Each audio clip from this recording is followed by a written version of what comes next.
Okay, so salmon are pink, or, at least a kind of orangey red colour, because of a chemical called astaxanthin. And astaxanthin is a type of flavonoid, which are colourful defence chemicals made by plants. And there are loads of them. They're the reason why red peppers are red, and oranges are orange, and blueberries are blue. So plants make flavonoids for defence. The theory is that because they can't run away from predators, they make themselves brightly coloured to say, hey, wait a minute, don't eat me, I'm red, and that means danger. No, maybe you should go and eat someone else instead.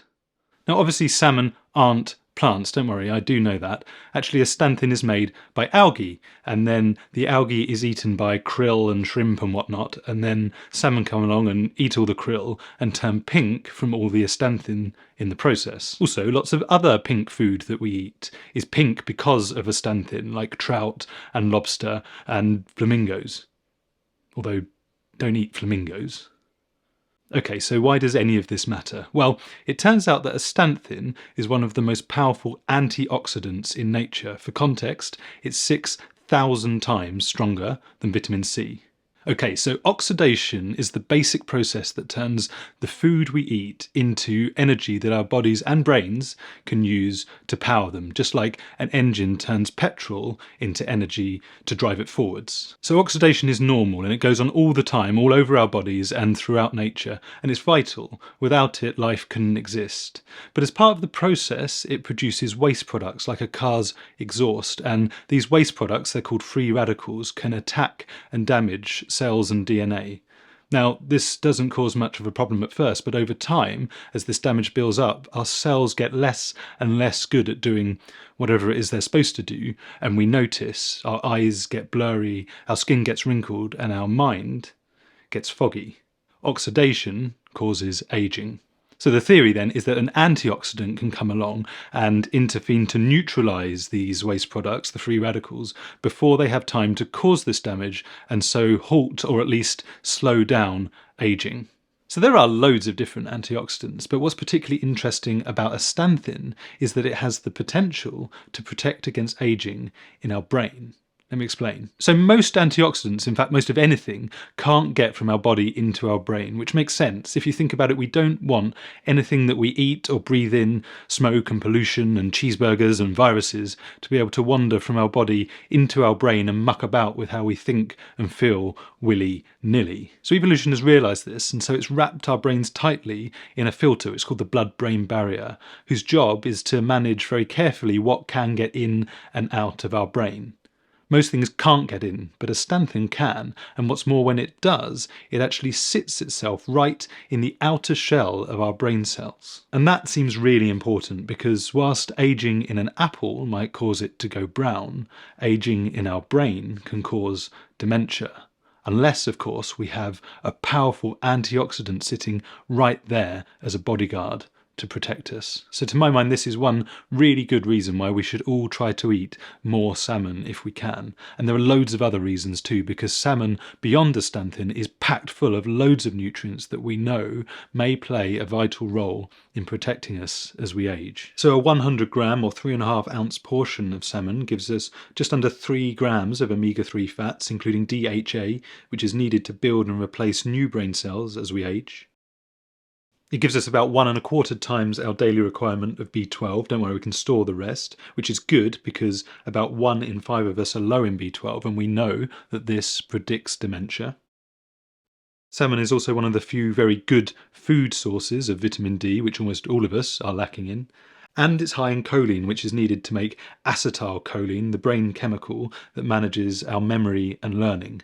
So yeah, salmon, it really feels like it's this perfectly designed food optimised to protect our brains as we age. And that kind of makes sense when you think that there's a theory, not a mainstream theory, but also not totally out there, that it was the switch in our ancestors to eating salmon and other seafood that sparked and drove the evolution of the human brain into what it is today. But that's a story for another day. For now, the question is, given then how obviously good salmon is for our brain, does it matter what type of salmon we eat? And the answer is yes, but also no. Let me explain. So as soon as anybody talks to you about the health benefits of salmon for your body or brain, they'll tell you that you must eat wild salmon versus cheaper and more readily available farmed salmon, because wild is just so much better for your health overall. And that's true.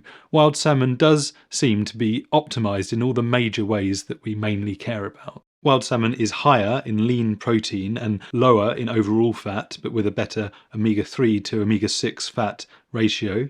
It's a bit higher in B12 and it's a bit lower in total calories. And of course, wild salmon is higher in astaxanthin, and that's a natural astaxanthin that they get from the krill they naturally eat. But farm salmon don't eat krill because it's too expensive, and so they're fed a diet of wheat and soy and antibiotics and other nasty things that we don't really want.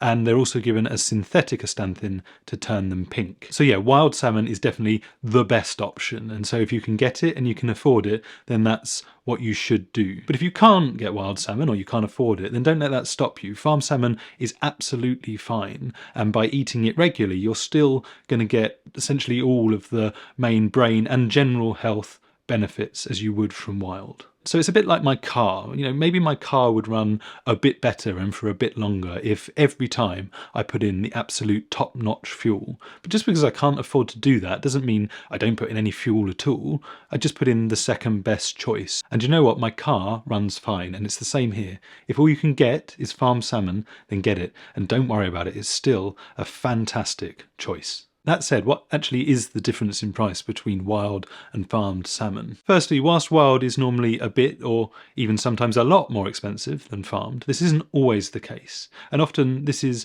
a relative price difference, but in absolute terms, it can make very little difference at all. Second, don't get conned into buying organic salmon thinking that that means it's wild. It's not. These are farmed fish. They're just farmed fish that are fed an organic feed. If it's wild salmon, it will say it's wild salmon on the packet. But I think that the best option, if you're on a budget, is something like this, which is frozen wild salmon, which is less than half the price of fresh, wild, or farmed. And you know what? Once you've defrosted and cooked it, it's going to taste just the same. The truth is that most of the fresh salmon that you buy has been frozen already and then thawed out just before sale. Okay, so 4 things. Make sure you get subscribed. Don't eat flamingos, but do eat more salmon. And if you want to see some of my favourite ways to do that, then click on this video next, and I'll see you in the next one.